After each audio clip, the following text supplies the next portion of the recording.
Meus cumprimentos para as ovelhas mais lindas de Jesus.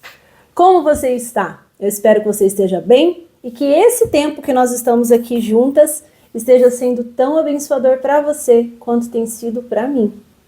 Cada passagem que eu leio e que eu estudo e tento me aprofundar o máximo possível para trazer aqui informações para vocês, tem sido assim um momento para mim também.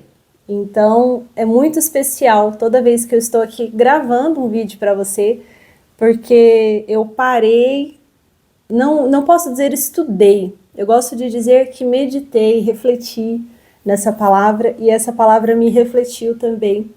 E eu quero aqui compartilhar algumas coisas com vocês, tanto da história, do contexto geográfico da época, algumas curiosidades nós vamos falar, mas também de uma reflexão do que isso pode acrescentar na minha vida no dia de hoje, né? Trazer isso para a nossa realidade. Essa passagem que eu estou falando é a cura de dois endemoniados gadarenos. Essa mesma passagem, ela está no Evangelho de Marcos e de Lucas. E eu quero ler para vocês a versão que Marcos contou. Mas é essa história que está aqui em Mateus. Então você vai ler Mateus, capítulo 8, do 28 ao 34. Marcos, eu vou ler com vocês, capítulo 1, capítulo 5, do 1 ao 20. E Lucas, capítulo 8, do 26 ao 39. Eu não vou ler todos os três, para não ficar muito comprido o nosso vídeo aqui. Mas é bom que você leia, tá? Para você ir criando intimidade com a sua Bíblia. E você não tá aqui para outra coisa, não é? Ninguém tá aqui perdendo tempo. Nós estamos aqui buscando profundidade com esse livro, com a palavra do Senhor. E vamos lá para a leitura. Antes disso, Espírito Santo, eu abro a mente, abro o meu coração, abro a porta para que o Senhor entre, me revele essa palavra e transforme em mim o que deve ser transformado. Em nome de Jesus, amém. Então vamos lá. A cura... Ai, meu Deus, é capítulo 5. Então, estou no vídeo próximo, esquece. Capítulo 5, vamos lá. Aqui em Marcos, ele fala de um endemoniado apenas. E em Mateus, ele fala de 2. Essas diferenças que a Bíblia tem não é de fato uma contradição e muito menos um problema. O que acontece é que ambos viram a história, mas cada um em um ângulo diferente. Cada um focou em algo diferente. Bom, na verdade, Marcos e Lucas não viram a história, mas Mateus também não, porque eu acredito que Mateus, na sequência da leitura que nós estamos fazendo lá em Mateus, ele vai ser encontrado logo após esse episódio. Mas eu acredito que, sabe aquele negócio que um falou para o outro? Um discipulou o outro? Mateus foi um dos discípulos de Jesus. Ele era um judeu e ele era um publicano, cobrava impostos, ele trabalhava para Roma. Então ele era considerado um traidor do povo judeu.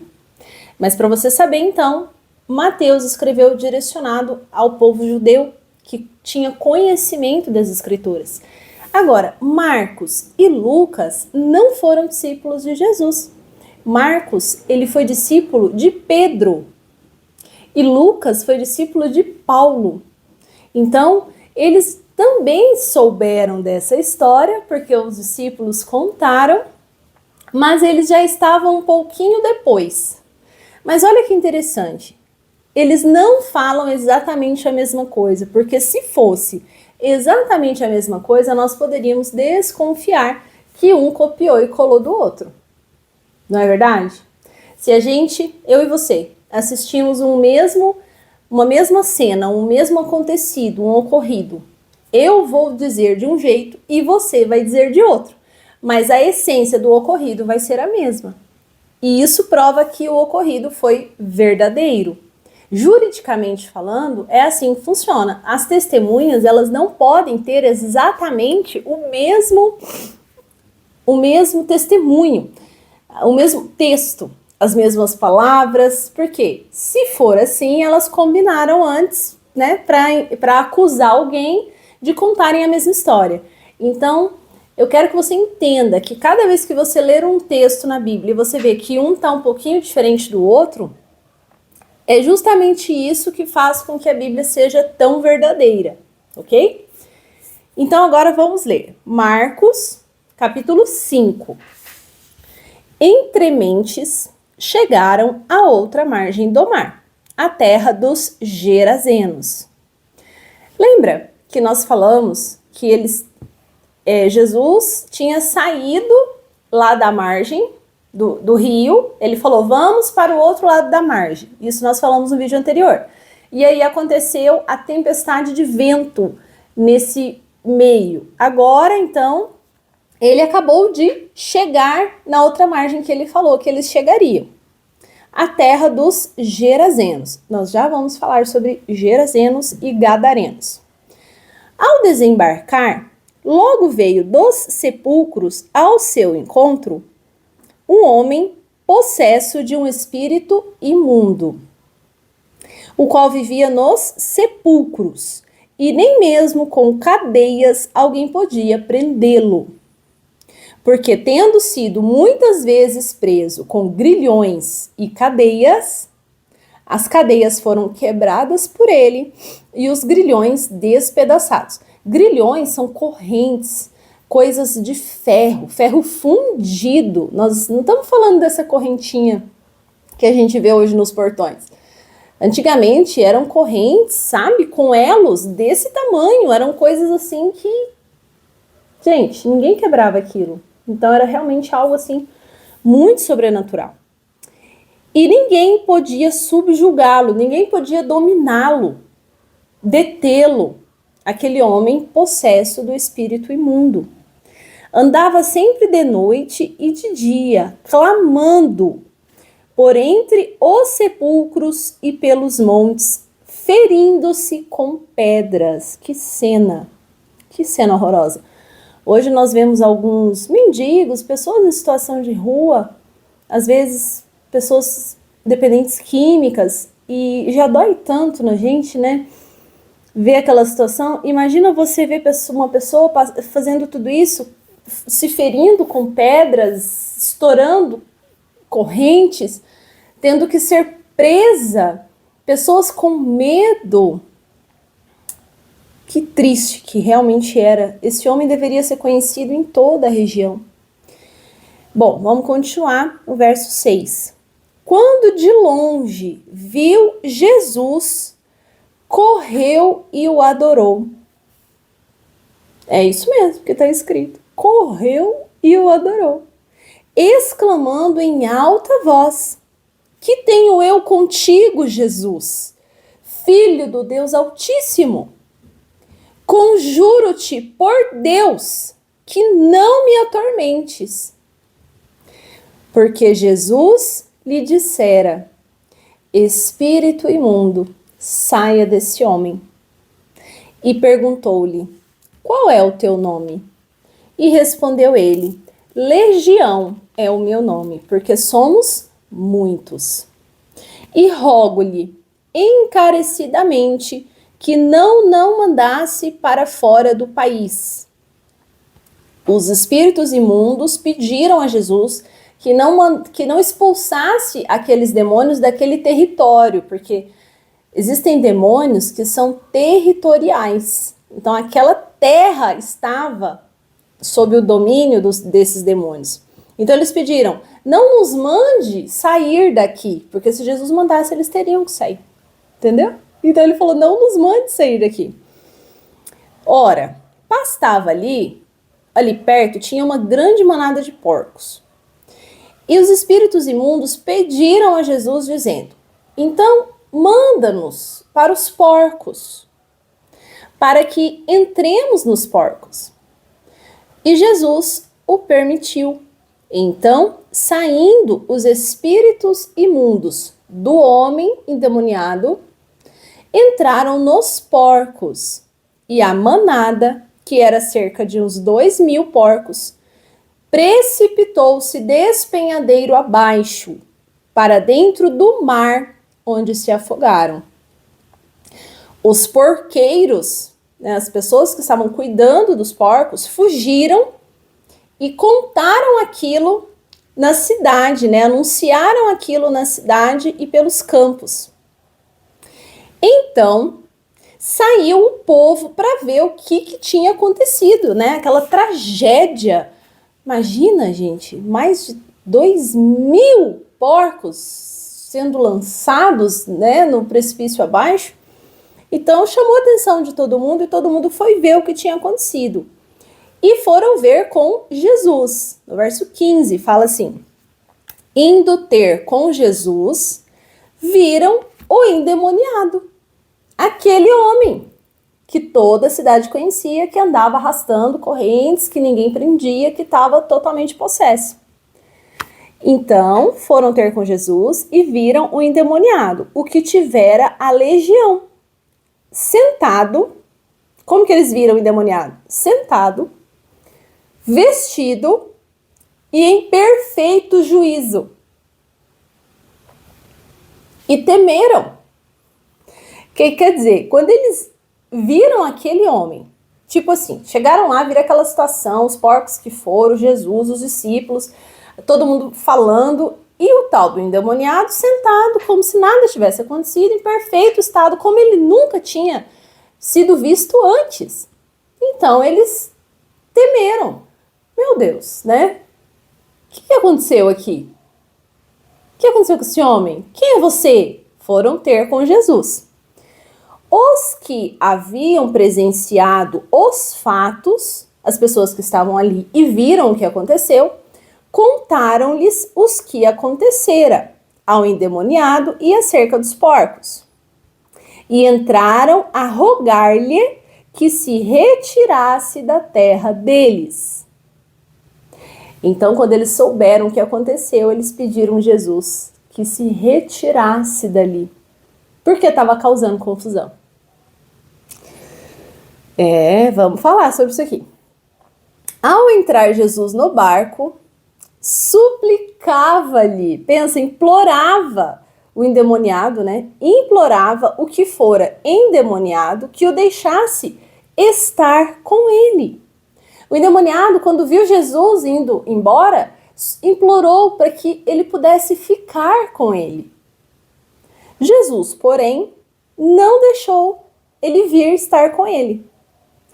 E disse: vai para a tua casa e para os teus familiares, os teus conhecidos.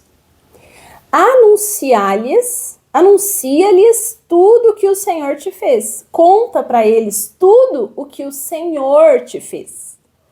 O Senhor Deus. E como Deus teve compaixão de ti.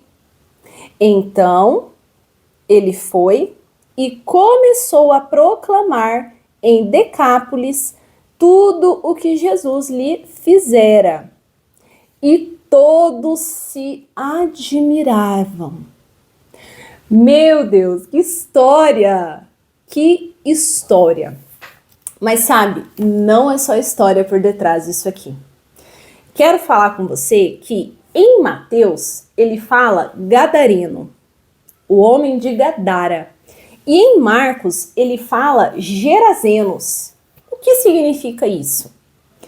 Gadara, que foi o que Mateus disse, era a capital de uma província romana. Existiam 10 províncias, que era a Decápolis, que ele fala no finalzinho do texto aqui. Então essas 10 províncias estavam sob o governo de Roma e eram também algumas gregas ali, todas pagãs, né? O que significa pagã? Não servia ao Deus Altíssimo, serviam a outros deuses. Então, por isso nós entendemos que ali naquela região existia uma grande criação de porcos, porque na cultura, na religião grega e romana, eles faziam, e nas outras, né, que tinha ali as pagãs também, eles faziam muitos sacrifícios de animais porcos, mas também eles comiam porcos. E os judeus, de acordo com a lei que está lá em Levítico, a lei do Senhor, porco era um animal proibido para o judeu, para o povo de Deus. Então eles não comiam nada que viesse dos porcos e o porco era um animal impuro e imundo. Aí a gente começa a entender, né? Quem que ficou e quem que não está aqui? Quem permaneceu e quem não permaneceu? Quem sobreviveu e quem não sobreviveu? Gente, quando a gente lê a Bíblia, nós vamos entendendo que os povos que lutaram contra Israel eram muito maiores. Eram impérios, reinos, exércitos armados. Por exemplo, os povos filisteus, que está lá no Antigo Testamento, eles tinham a tecnologia de ferro, de fundição de ferro. Então eles faziam espadas, armas, lanças, escudos, proteção de ferro. E eles tinham também a habilidade de afiar o ferro. E os israelitas não tinham essa habilidade, essa tecnologia. Então, naquela época, para você ter noção, os filisteus é que afiavam as espadas dos israelitas. Que doido, né? Mas para você entender, os filisteus eram tão poderosos, não estão mais aqui. Os cananeus, que foram inimigos terríveis, não estão mais aqui. Os gregos, os persas, os sírios, terríveis, violentos, não estão mais aqui. O império de Nabucodonosor da Babilônia, os babilônios, não estão mais aqui. Os romanos, o império de Roma, que era, dona do mundo, não estão mais aqui.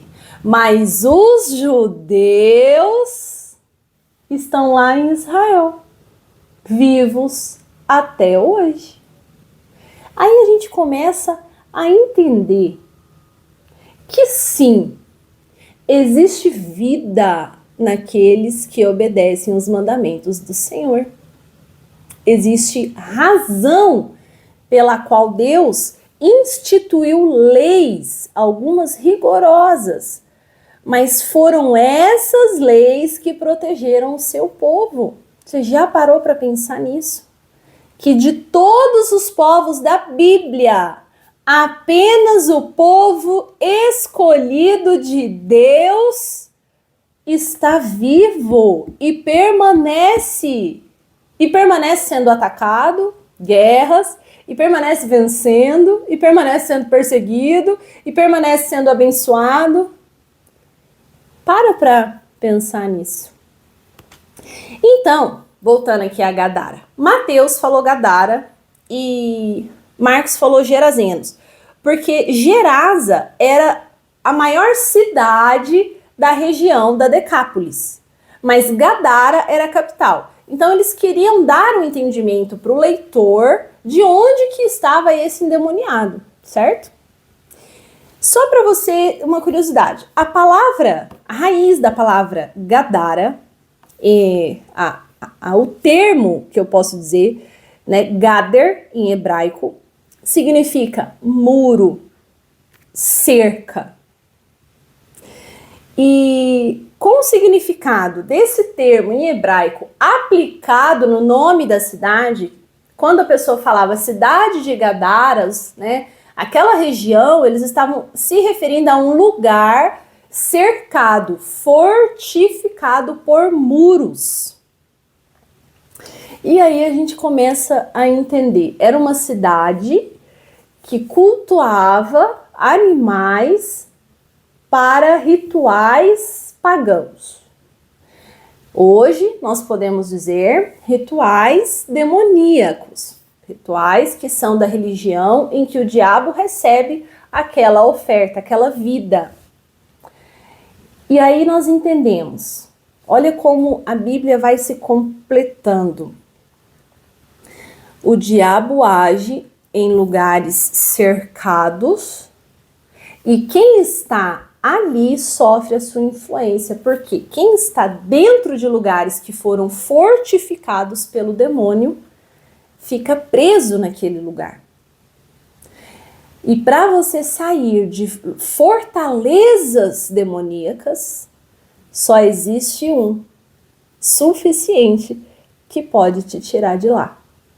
E se você não tem acesso a ele, como o gadareno não tinha, mas se você clamar, Jesus vem até você. E ele pode te tirar de fortalezas malignas que você esteja, sabe? Sofrendo consequências terríveis de maldições, complicações, resultados de coisas que fizeram para você, pactos malignos. Existe um que é suficiente para libertar e quebrar todas as cadeias colocadas pelo demônio. E esse nome é o nome de Jesus. Só para você entender como o nome da cidade tinha relação com a situação do homem que estava endemoniado. Gente, só mais uma curiosidade antes da gente voltar no texto. Olha como faz sentido você testemunhar. Você não pode realmente se calar. Um homem que foi curado por Jesus falou para toda a Decápolis, eram 10 províncias, sobre o que Jesus tinha feito por ele, da sua salvação, da sua libertação. As pessoas ouviram, as pessoas não só ouviram o testemunho dele, as pessoas viam. A palavra que diz que as pessoas o viram sentado, vestido e perfeito de juízo. Sabe o que eu entendo com isso? Que para o seu testemunho alcançar as pessoas, não basta você falar. Não basta você dizer que Jesus te salvou, que Jesus é lindo, que ele te curou, que ele te libertou, se quando a pessoa olha para você, ela ainda te vê no mesmo lugar em que você estava. Sabe, não são os milagres que convertem as pessoas a Jesus. Não são. Senão o povo lá de Canaã, lá quando eles saíram para entrar em Canaã, que saíram do deserto, do Egito, depois passaram pelo deserto, receberam tantos milagres. Se milagre fosse suficiente para converter um coração, aquele povo teria se convertido. Se milagre fosse suficiente, essas pessoas que vão à igreja procurando por uma palavra, por uma direção, por um milagre, elas se converteriam a Jesus. Mas é muito triste eu te dizer isso. Não é um milagre que converte uma pessoa. Pode ajudar? Sim, pode ajudar revelando o poder, né, de Jesus. Mas eu conheço, sei de histórias de pessoas que vão à igreja, que tem mais busca por dons, dons do Espírito, recebem curas, profecias, promessas, mas de fato não são libertos do pecado. E eles não se convertem. E vivem uma vida de recebe milagre, entra na maldição, recebe um milagre, acontece alguma coisa, recebe um milagre. Mas de fato essa pessoa, se ela não se converter e as pessoas não virem através dela a transformação nela, se ela não ficar e buscar ser cada vez mais parecida com Cristo, ela não está salva e ela não está liberta. Ela só está vivendo um tempinho até o demônio voltar. Porque a Bíblia diz que o demônio que sai, volta quando encontra a casa limpa, traz mais uma galera com ele, né? Então é muito importante você entender que não é só sobre expulsar demônios, é sobre discipular, libertar a pessoa, libertar os cativos das suas algemas. E o que são algemas? São coisas que prendem essas pessoas na vida de pecado. Então, o que nós temos que fazer? Discipular. Jesus nos disse, ide fazer discípulos. E o que é fazer discípulo? É andar junto. É mais ou menos o que estamos fazendo aqui, para aquelas que estão andando junto realmente, né? Nós estamos caminhando juntas com um destino, um foco, um propósito, e eu estou compartilhando com você o que eu entendi, o que eu aprendi, o que Jesus transformou na minha vida. Eu sei tudo sobre a Bíblia, tudo sobre Jesus, tudo sobre Deus? Não, nunca vou saber. Nunca, ninguém vai ser especialista em Deus. Mas eu estou aqui compartilhando com você o que foi suficiente para transformar a minha vida, para me converter do caminho de morte para o caminho de vida. E se você já tem o suficiente, comece a discipular alguém. E os primeiros a serem discipulados são os de dentro da nossa casa. Não existe Deus dentro da sua casa se os filhos não veem Deus em você, que diz que conhece a Deus. Então, se ele só vê Deus na sua vida quando você está dentro da igreja e em casa não tem Deus, eles vão seguir o mesmo exemplo. Você está discipulando ele para fazer de acordo com o que você está fazendo. Então, você realmente precisa ser uma pessoa convertida verdadeiramente, senão os seus filhos, a herança que o Senhor deu para você, vai seguir o mesmo caminho de morte que você está traçando para você e ele vem logo atrás. Por isso a Bíblia diz, ensine a criança no caminho em que deve andar e até na velhice ela não se desviará. É uma coisa que puxa a outra, né? Você já parou para pensar por que é tão difícil as pessoas se converterem? Por que a sua conversão foi tão difícil? A minha conversão foi tão difícil e foi tão demorada? Porque nos ensinaram, quando éramos criança, o que nós acreditávamos. Tudo que você planta na criança, para depois alguém tirar dela, é muito difícil. Então, se agora, quando ela é criança, você plantar o Deus, a Bíblia, a palavra, discipular, o amor a Jesus, quando ela chegar lá na faculdade federal, quando ela chegar lá no meio das pessoas que são desviadas, que não são convertidas, em vez de ela ser influenciada na onda deles, é ela que vai influenciar sobre eles. Por quê? Porque você ensinou para ela, quando criança, que aquilo que eles estão fazendo é errado. E aí você pode ficar tranquila, porque o seu filho, a sua filha, ela está firmada na palavra. Mas se você não fez isso quando ele era criança, quando ele começa a sair debaixo da asa da mãe, ali pelos 8, 9 anos, ele começa a descobrir os amiguinhos. Aí a mãe e o pai já não sabem de mais nada. O que o amigo falou vale mais do que o que a mãe falou. Por quê? Porque a mãe nunca falou nada mesmo. A mãe nunca disse nada que fizesse sentido. Então, o amigo conhece mais, a mãe do amigo é mais inteligente que a dele, o pai do amigo é melhor do que o dele, e aí você não sabe o que esses pais, o que esses amigos fazem, e aí eles começam a plantar no seu filho o que eles acham certo.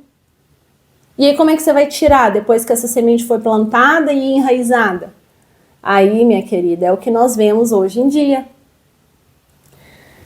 De filhos desviados, pessoas passando pelo que passam, mães visitando os filhos na prisão, mães sofrendo pelos filhos dependentes químicos, porque não foi plantada lá quando era criança.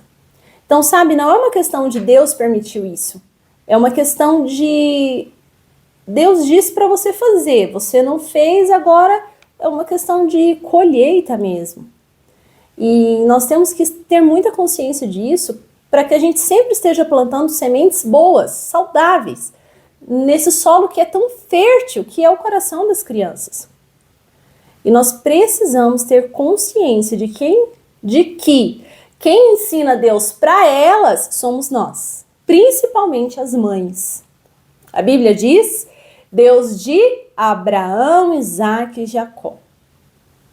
Deus é algo que é passado de geração em geração. Se você não disser dentro da sua casa, ele não vai ouvir em outro lugar. É muito grave isso e eu tenho visto cada vez mais as mamães não estão entendendo a importância de uma simples leitura bíblica, um devocional comigo aqui. Estão achando que é perda de tempo, ela não tem tempo de plantar a sementinha certa agora, mas ela vai ter tempo depois para procurar um advogado, para visitar o filho numa clínica de dependência química, para visitar o filho numa penitenciária, para visitar o filho no hospital. Então, tudo é uma questão de você ter visão de que comece agora a fazer diferente para colher resultados diferentes. Já estamos em 30 minutos de vídeo e eu nem falei o que eu queria falar. Então, nós vamos continuar nessa palavra aqui, no próximo encontro. Leia, reflita e me conte o que essa palavra revelou para você. Queridas, até o próximo vídeo, até o próximo encontro. É um prazer e uma honra estar aqui e ter você aqui comigo. Compartilha esse conteúdo se isso tem abençoado você. Às vezes a gente tem vergonha, né, de passar algo assim, não tem vergonha de mandar uma receita, um bar, uma comida, uma roupa. E por que a gente tem receio de enviar conteúdos que podem de fato salvar a vida daquela pessoa, né? Então, curte aqui para mim saber que você assistiu, que você entendeu e comenta para eu saber o que você pensou, o que você achou, como tem sido essa transformação na sua vida, como tem sido a sua leitura aqui comigo. E não me deixe sozinha, tá bom? Um beijo e até o próximo encontro.